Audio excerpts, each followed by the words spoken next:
শিক্ষার্থী বন্ধুরা, আলোচনা করব নবম দশম উচ্চতর গণিত 2026-এর পাঠ্য বই অনুসারে অধ্যায় 2 থেকে অনুশীলনী 2 এর 8 নং সৃজনশীল প্রশ্ন নিয়ে। তাহলে চলো আমরা আজকের আলোচনা শুরু করি। দেখো 8 নং প্রশ্ন বলেছে এখানে চলক x এর দুটি বহুপদী এখানে দেওয়া আছে। একটা হলো p of x, যেটা হলো 7x square minus 3x plus 4 into x to the power 4 minus a plus 12x cube, এবং অপর একটি বহুপদী দেখো এখানে দেওয়া আছে q of x, যেখানে বর্ণনা করা রয়েছে এটা এভাবে 6x cube plus x square minus 9x plus 26। এখন আমরা ক নং প্রশ্ন নিয়ে আলোচনা করব। দেখো কতে কি রয়েছে, বলেছে p of x কে আদর্শ রূপে লিখে এর মুখ্য সহগ নির্ণয় করো। তাহলে দেখো p of x কি দেওয়া আছে, p of x is equal 7x square minus 3x plus 4x এর পর 4 minus a plus 12x cube. এটা হলো বহুপদীটি দেওয়া আছে। এই বহুপদীকে সাজাতে হবে কিভাবে, আদর্শ আকারে লিখতে হবে। তো আদর্শ আকার বলতে আমরা কি বুঝি, যে চলকের বহুপদীকে আদর্শ আকারে নির্ণয় করতে হবে বা লিখতে হবে বা প্রকাশ করতে হবে, সেই চলকের সর্বোচ্চ পাওয়ারযুক্ত পদটিকে প্রথমে বসাতে হবে এবং পরবর্তী পদগুলো ওই যে সর্বোচ্চ পাওয়ার থেকে আস্তে আস্তে যে ছোট পদগুলো আছে পর্যায়ক্রমে বসিয়ে বহুপদীটি লিখলেই সেটাকেই বলা হয় আদর্শ আকারে প্রকাশ করা। তাহলে দেখো আমরা কি লিখবো এখানে, p of x K x চলকের বহুপদীর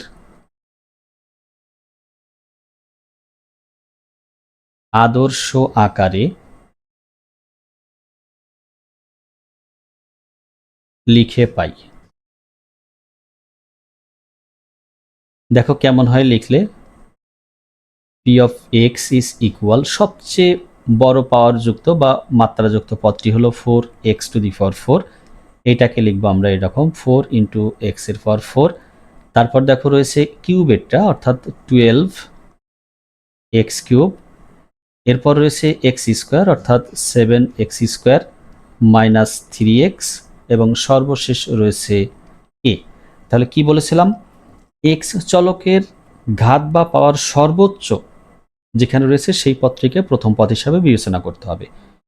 তো এই বহুপদীতে দেখো সর্বোচ্চ পাওয়ারযুক্ত পদটি হলো x এর পাওয়ার 4।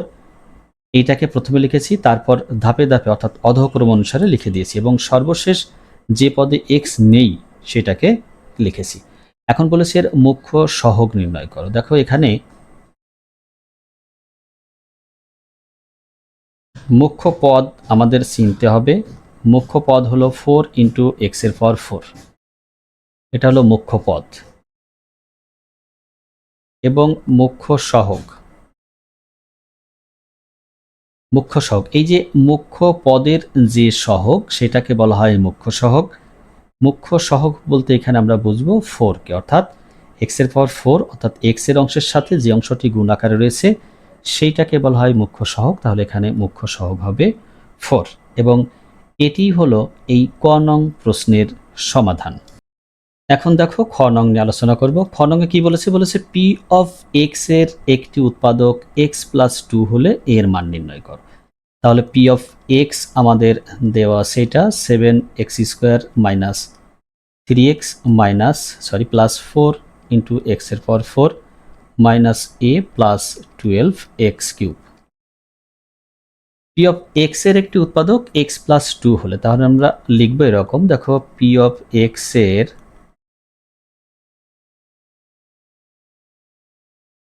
একটি উৎপাদক x প্লাস 2 হলে p of minus 2 is equal 0, কারণ উৎপাদক হলে ভাগশেষ শূন্য হয়। তাহলে x এর পরিবর্তে মাইনাস 2 বসালে সেটাকে আমরা বলি ভাগশেষ নির্ণয় করা, আর ভাগশেষ যদি শূন্য হয় তাহলে ভাজক রাশিটি অবশ্যই উৎপাদক হয়। এই জন্য কি বলা হচ্ছে এখানে, বলা হচ্ছে যদি x প্লাস 2 উৎপাদক হয়েই থাকে তাহলে x প্লাস 2 দ্বারা ভাগ করলে ভাগশেষ শূন্য হয়। এখানে ভাগশেষ উপপাদ্যের সাহায্যে ভাগশেষটা আমরা লিখতে পারি p of মাইনাস 2, তাহলে ওইটার মান হবে কত, 0। তাহলে এখন দেখো লিখব P of -2 is equal 7 into -2 এর স্কোয়ার -3 ইন্টু -2 4 ইন্টু -2 এর পাওয়ার 4 মাইনাস a প্লাস 12 ইন্টু -2 এর পাওয়ার 3। অতএব এখানে কি লিখবো 0, যেহেতু আমরা স্বীকার করে নিয়েছি এটা উৎপাদক, তাহলে অবশ্যই 0 লিখতে হবে। এখানে দেখো কত থাকে 7 into 4 plus 6 plus 4 into 16 minus a plus 12 into -8, ওই যে 2 -2 এর পাওয়ার রয়েছে বিজোড় সংখ্যা 3, কিউব করলে কি হবে 8, কিন্তু চিহ্নটা হবে মাইনাস। কেন? -2 3বার গুণ হলে যা হয়, 2বার গুণ হলে মাইনাসে মাইনাসে প্লাস, আর একবার গুণ হলে -8 হয়ে যায়। বা 0 is equal 28 plus 6 plus 64 minus a minus 8 এবং 12 গুণ করলে হবে 96। বা a কে বাম পাশে নিয়ে আসলাম, তাহলে ডান পাশে কি কি থাকে দেখো, আমাদের এই যে 64 আর 6 যোগ করলে হবে 70, 70 আর 28 যোগ করলে হবে 98 মাইনাস থাকবে 96, বা এর মান পাবো আমরা 2। তাহলে আমাদের বলেছিল প্রশ্নটিতে পি অফ এক্স এর একটি উৎপাদক এক্স প্লাস 2 হলে এ এর মান নির্ণয় করো। অতএব নির্ণেয় এ ইজ ইকুয়াল টু, এটি হলো খ নং প্রশ্নের সমাধান। দেখো সর্বশেষ এবার রয়েছে আমাদের গ নং নিয়ে আলোচনা করব। বলেছে দেখাও যে পি অফ এক্স এবং কিউ অফ এক্স এর একটি সাধারণ উৎপাদক বিদ্যমান। তাহলে দেখো আমাদের পি অফ এক্স কি রয়েছে, পি অফ এক্স পেয়েছি আমরা 7x² minus 3x plus 4 into x এর পাওয়ার 4 মাইনাস a প্লাস 12x³ এইটা সমান আমরা লিখতে পারি, এটা দেখো 7x² minus 3x plus 4 into x এর পাওয়ার 4 মাইনাস 2 প্লাস 12x³। যেহেতু আমরা খতে এর মান পেয়েছি, এই এর মান ব্যবহার করেই আমাদের এই সমাধানটা করতে হবে, নতুবা আমরা এর সমাধান করতে পারবো না। তাহলে যেহেতু a ইজ ইকুয়াল টু এবং কিউ অফ এক্স এটা দেওয়া আছে 6x³ plus x² minus 9x plus 26। দেখো এই পি অফ এক্স এর একটি উৎপাদক x প্লাস 2, এটা কিন্তু আমরা জেনে গেছি, ওই জানা তথ্যটা দিয়ে আমাদের কাজ করতে হবে। x plus 2 P of x এর একটি উৎপাদক। অতএব এখন কি করব দেখো 7x² minus 3x plus 4 into x এর পাওয়ার 4 মাইনাস 2 প্লাস 12x³ এটাকে আমরা উৎপাদকে বিশ্লেষণ করব। তার আগে রাশিটিকে আদর্শ আকারে সাজিয়ে নিই। দেখো 4 ইন্টু এক্স এর পাওয়ার 4 plus 12x³ plus 7x² minus 3x minus 2, এটাকে আমরা কি করব উৎপাদকে বিশ্লেষণ করব। আমরা জেনে গেছি আমাদের উৎপাদকটি হবে x প্লাস 2। তাহলে দেখো এখানে এই যে প্রথম যে পদটি রয়েছে এখান থেকে সর্বোচ্চ আমি কমন নিতে পারবো 4 ইন্টু x³, তাহলে একটা x থাকবে, তাহলে একটা কি থাকবে x, এই x লিখলাম। আমাদের যেহেতু উৎপাদকটি তৈরি করতে হবে x প্লাস 2, জাস্ট এখানে 2 লিখে দিলাম। এখন দেখো গুণ করে মাঝের লাইনটা বসাবো, 4x³ এর সাথে x গুণ হলে পাবো 4 ইন্টু এক্স এর পাওয়ার 4, 4x³ এর সাথে যদি 2 গুণ করি তাহলে পাবো 8x³। এবার খেয়াল করো মূল রাশিতে বা বহুপদীতে x³ আছে 12টা, অর্থাৎ 12x³। আমি দ্বিতীয় লাইনে লিখেছি 8টা, তাহলে আরও 4টি লেখা সম্ভব, লিখব 4x³। এবার এই 4x³ থেকে কমন নিব হলো সর্বোচ্চ কমন নিতে পারবো 4 ইন্টু x², থাকবে কি একটা x, তৈরি করতে হবে x প্লাস 2, লিখে দিব প্লাস 2। এবার গুণ করে দেখি 4x² আর এই x গুণ হলে 4x³, যা আমরা পূর্বেই লিখে রেখেছি। এখন এই 4x² এর সাথে 2 গুণ করলে পাবো 8x²।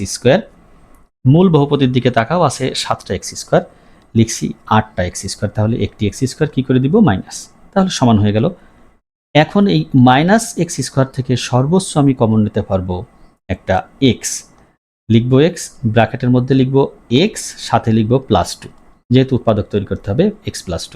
গুণ করি, গুণ করলে মাইনাস এক্স স্কোয়ার যা আগেই লিখে রেখেছি, এবার লিখবো -2x, এক্স আর 2 +2 গুণ করলে +2 আর -x গুণ করলে -2x। মূল বহুপদীতে দেখো আছে -3x, তাহলে লিখছি কত -2x, আরও একটা -x লেখার সুযোগ রয়েছে, লিখলাম -x, আর সর্বশেষ যেহেতু 2 আছে লিখে দিলাম। এখন এই যে এইটুক থেকে কমন নিতে পারবো, দেখো -1 কমন নিলে থাকবে x+2। এখন সবগুলো পদ থেকে x+2 কমন যায়, থাকে 4x³ প্লাস 4x² - x -1। দেখো x+2 ইন্টু এই দ্বিতীয় অংশ থেকে আমরা এরকম লিখতে পারি, দ্বিতীয় অংশ থেকে দেখো দ্বিতীয় অংশের এই প্রথম দুটো পদ থেকে 4x² কমন যায়, থাকে কি 4x² কমন গেলে প্রথম পদে থাকে x আর দ্বিতীয় পদে থাকে একটা 1, আর শেষ দুটো থেকে এই শেষ দুটো পদ থেকে -1 কমন নিতে পারি, থাকবে দেখো x+1। এখন কি হয়, x+2 ইন্টু x+1 কমন গেল, থাকলো 4x² - 1, x+2 ইন্টু x+1, আর এই যে 4x² - 1 এটাকে তুমি এইরকম লিখতে পারবা, দেখো 2x² - 1 এর স্কোয়ার। তাহলে কি হলো, x+2 ইন্টু x+1 ইন্টু এই যে a² - b² এর মতো হয়েছে দেখো এখানে, অর্থাৎ 2x+1 ইন্টু কি লিখতে পারবো 2x - 1। এটা হলো p অফ x এর উৎপাদকে বিশ্লেষিত রূপ, যেখানে এর মান 2 বসিয়ে সমাধানটি করা হয়েছে। তাহলে p অফ x এর উৎপাদক পেয়েছি চারটি উৎপাদক পেয়েছি। এখন এই চারটির যে কোনো একটি যদি q অফ x এর উৎপাদক হয়ে যায়, এই চারটি উৎপাদকের যে কোনো একটি যদি q অফ x এর উৎপাদক হয়, তাহলে ওটি হবে সাধারণ উৎপাদক। আমরা এখন দেখব সাধারণ উৎপাদক এই চারটির মধ্যে কোনটি হয়। তবে একটা বিষয় খেয়াল করো, যেহেতু এখানে x+2 এর কথা শুরুতেই উল্লেখ করা আছে, আমরা তাই কি করব, x+2 দিয়েই দেখব যে এটা উৎপাদক হয় কিনা। যদি এটাতে হয়ে গেল খুব ভালো, না হলে বাকি তিনটা দিয়ে আমরা চেক করে দেখব।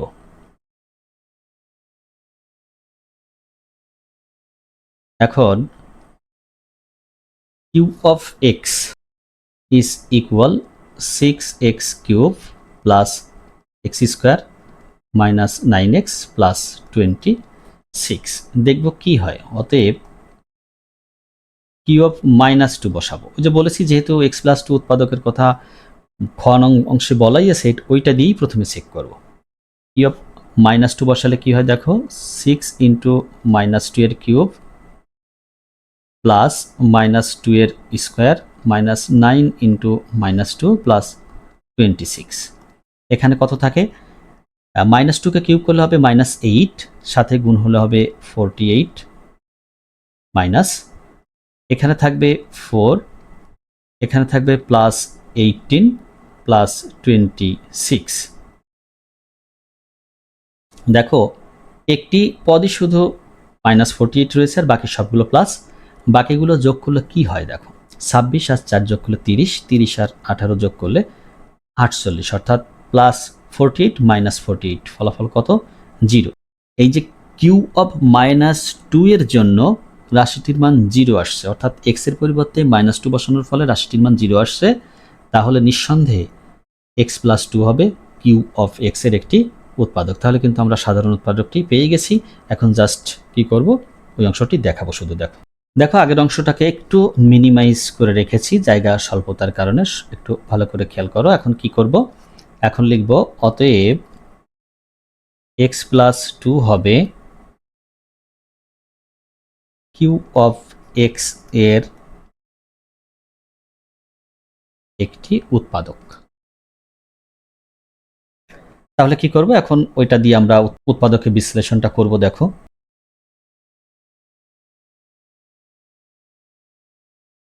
6x³ plus x² minus 9x plus 26। দেখো যেহেতু আমাদের উৎপাদক হবে x+2, তাহলে আমরা 6x³ থেকে অর্থাৎ এই প্রথম পদটা থেকে সর্বোচ্চ কমন নিতে পারবো 6x² এবং ব্র্যাকেটের মধ্যে লিখে দিব x+2 গুণ করে বসাই। দেখো মাঝখানের এই লাইনটাতে 6x³ এই যে 6x² আর x গুণ হলে এটা হয়, আর 6x² আর এই 2 গুণ হলে পাবো 12x²। মূল বহুপদীতে আছে মাত্র একটা x², লিখছি কয়টা 12টা, তাহলে বিয়োগ দিতে হবে কয়টা 11টা x²। এবার এই 11x² থেকে কমন নিব -11x, কমন নেওয়ার পর একটা x থাকবে, লিখে দিব x+2, কেন উৎপাদক তৈরি করবো x+2 তাই। তাহলে -11x আর এই x গুণ হলে পাবো -11x², প্লাসে মাইনাসে মাইনাস, 2 সাথে -11x গুণ হলে হবে 22x, রয়েছে আমাদের -9x, লিখছি -22x। তাহলে যদি +13x লিখি তাহলে দেখো +13x আর -22x যোগ করলে -9ই পাবো। এবার এই 13x থেকে সর্বোচ্চ কমন নিতে পারবো 13, লিখবো একটা x আর ওই উৎপাদক হিসাবে 2। তাহলে দেখো 13x গুণ করলে 13x প্লাস 26, 13 আর 2 গুণ করলে 26, যা মূল বহুপদীর সাথে হুবহু কি মিলে গেছে। এখন কি করব, এখন জাস্ট কমন নিব, x+2 হলো কমন গেল, থাকবে কি 6x² -11x প্লাস 13। এখন দেখব এই যে দ্বিতীয় যে অংশটি রয়েছে এটার আসলে উৎপাদকে বিশ্লেষণ হয় কিনা, অর্থাৎ এই যে 6x² -11x প্লাস 13 এটাকে যদি উৎপাদকে বিশ্লেষণ করা সম্ভব হয় করব, অথবা করব না। 6 এবং এই 13 গুণ করলে হবে 78, 78কে আমাদের কি করতে হবে, দুটো উৎপাদকে বিশ্লেষণ করতে হবে, যার থেকে আমরা যোগ বিয়োগ করলে -11 পাবো। তো এখানে কি হয় দেখো, 1 × 78, 2 × 39, 3 × 26, আরেকটি হবে 6 × 13, 7 হবে না, 8 হবে না, 9 দিয়েও সম্ভব নয়, তাহলে এরপর আমরা আর কোনো উৎপাদক পাবো না। এখন দেখো 1 × 78 যোগ বিয়োগ করলে 11 পাওয়া সম্ভব না, 2 × 39 এটাও সম্ভব না, 26 এবং 3 এটা দিয়েও সম্ভব না, 6 এবং 13 এদেরকেও যোগ বিয়োগ করলে -11 পাওয়া সম্ভব নয়। তাহলে এই রাশিটাকে আর উৎপাদকে বিশ্লেষণ করা যাবে না মূলদ সংখ্যার মধ্যে, এই জন্য কি করতে হবে, এর উৎপাদকে বিশ্লেষণ এ পর্যন্তই থেকে যাবে। তাহলে কি হলো, এই অতএব Q of x এর উৎপাদক কি পেলাম, x+2 ও 6x² -11x প্লাস 13। সুতরাং কি হবে, আমাদের এই যে P of x এর একটি উৎপাদক ছিল x+2, আবার Q of x এরও একটি উৎপাদক আমরা পেলাম x+2, তাহলে আমরা বলতেই পারি যে এদের সাধারণ উৎপাদক বিদ্যমান। সুতরাং P of x O Q of x এর একটি সাধারণ উৎপাদক বিদ্যমান এবং সেই উৎপাদকটি x+2। এটি হলো এই 8-এর গ নং অংশের সমাধান। আশা করি বারবার এগুলো নিয়ে প্র্যাকটিস করলে বা অনুশীলন করলে অবশ্যই এই জাতীয় প্রশ্নের সমাধান খুব সহজেই করতে পারবে। সবাইকে অসংখ্য ধন্যবাদ।